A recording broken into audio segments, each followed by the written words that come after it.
Is it 30,000, 40,000, or 100,000? No one knows for sure, but lawyers, marriage counselors, and private detectives agree. The number of women who are leaving husband, home, and children is dramatically on the rise. By now, of course, divorce is old hat. 1 out of 3 American marriages ends that way.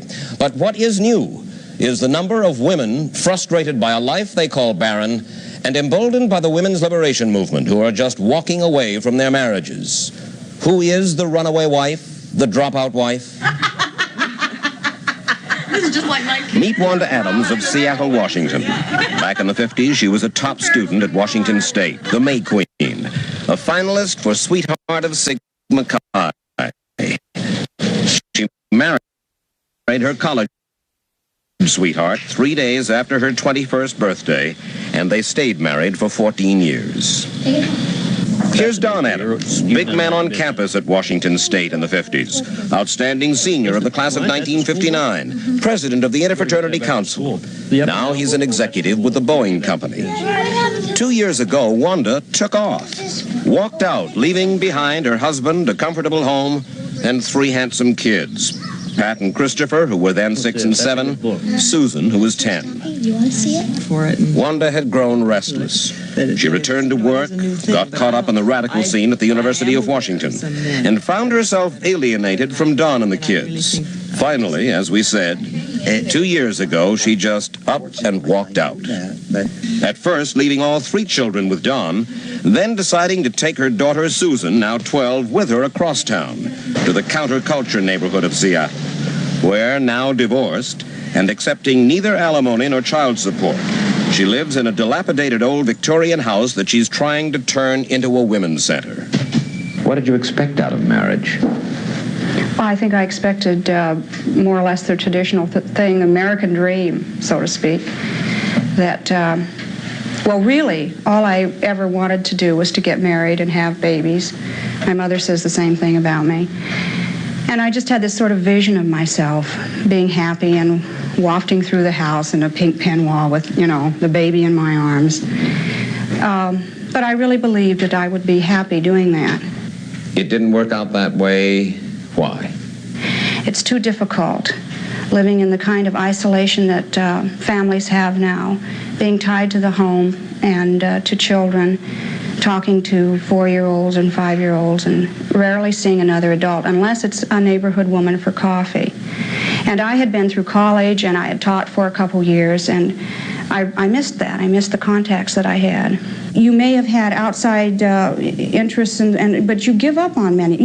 Symbolically, you give up on your name in most cases. And I think that's the beginning of the loss of identity.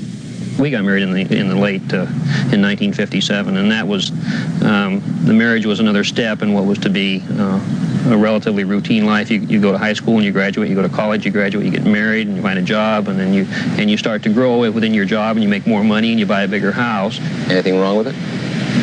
Well, just looking at it right now, it looks sort of a bleak existence. You mean you like what's happened? I like what's happened to me since. I do. Really? I feel very good. I think it's offered challenges which people don't normally face. Were you hurt, Don? I think I was hurt because traditionally you feel that you can, or at least I always have felt that I could work through all my problems. I think the major thing that bothered me was acceptance. Did it make you feel less than a man? No, I never felt that way. I never really have felt inadequate as a result of what happened. I have too much pride in myself, I think, and that's why I was never really afraid that I would have a problem with taking care of the children. He takes care of them all by himself and had no hesitancy in talking to us in front of them. Weekdays are hectic. After breakfast, Don drops one of the boys off at the daycare center a block from home. From there, it's on to school another block away. After school, Pat and Chris return to the daycare center where Don picks them up when his workday ends. Wanda, meantime, is in the thick of Seattle's burgeoning women's movement.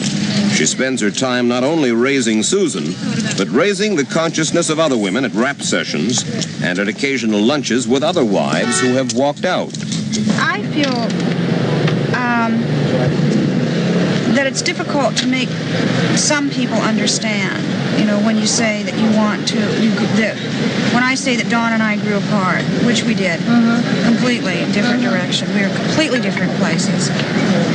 And that I wanted to lead my own life, you know. Yeah.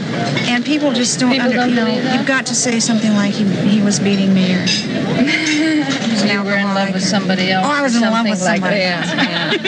Yeah. Myself. She suggested to us that, in a sense, she began to outgrow you. And by outgrow, I mean that she grew in a different direction. She definitely did. I was definitely not a conservative. I wasn't a radical liberal. And this caused her to seek a different circle of friends. And it caused me to entrench within the ones that I had. And so I was coming from a relatively conservative background, working in a very conservative company, and she was involved in a very radical background. And it caused that was, I suppose, our major conflict. He had friends that I had difficulty getting along with. I had friends that he had difficulty getting along with. So I think there was that kind of jealousy. I think that to some extent he was jealous of my achievements in school, in work, and so forth. Now, at that point, I was not jealous of him, but I had been when I was home.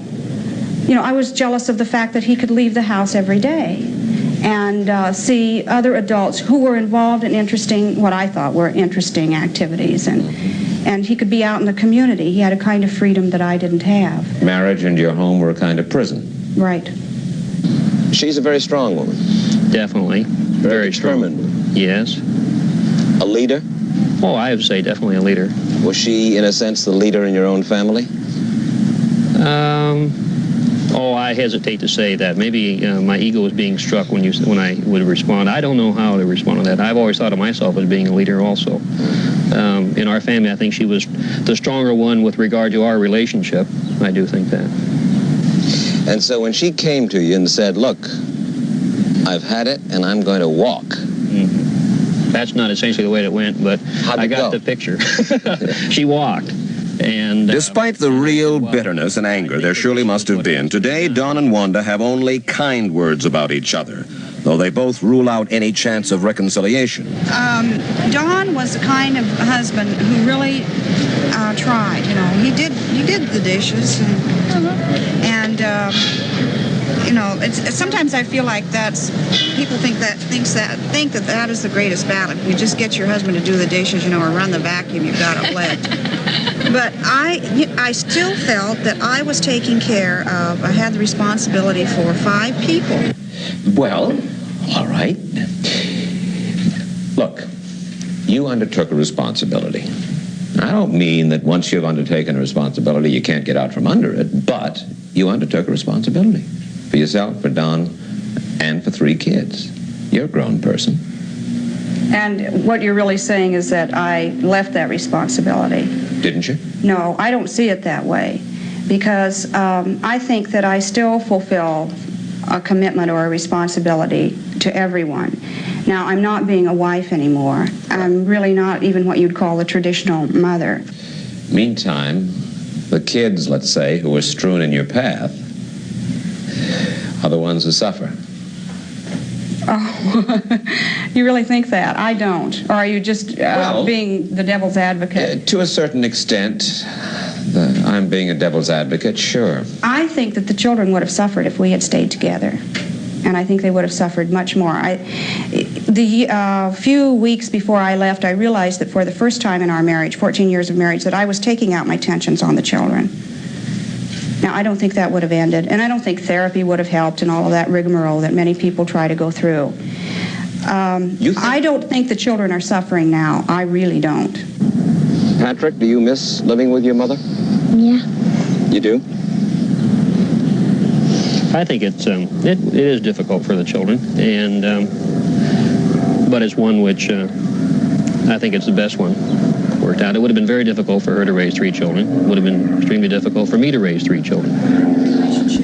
Although many dropout wives may be influenced by women's lib, by no means all of them get caught up in the movement the way that Wanda Adams has and change their lifestyle so drastically.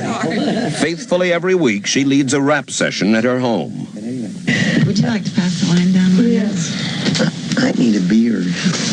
You know, like we're all sitting here talking about daughters. Did you ever think of that? No, except for you. You're talking about your son, but to a large extent we are talking about daughters because it's somehow a little bit easier, I guess. I'm really scared to death in many ways of my sons. Oh, but yours are still young, Wanda. Well, year by year goes by and I'm still saying that. At the rap session the other night, you said you were scared of your sons. What do you mean?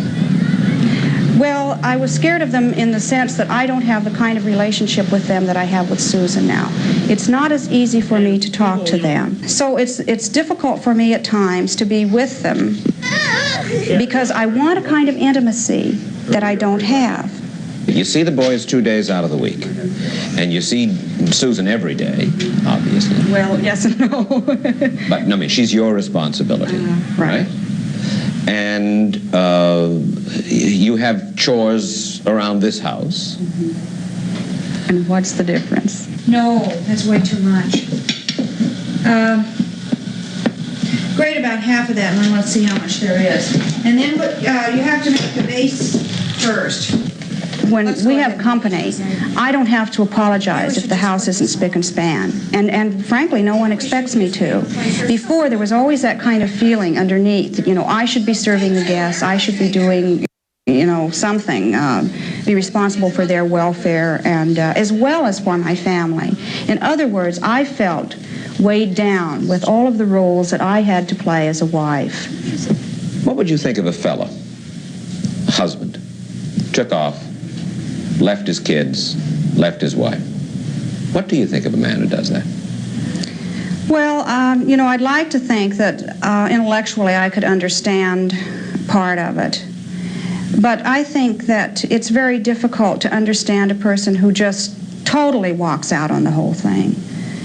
Who makes no effort to work through problems with the family, the wife and the children. Mm-hmm. And I think I would feel the same way about a woman, too.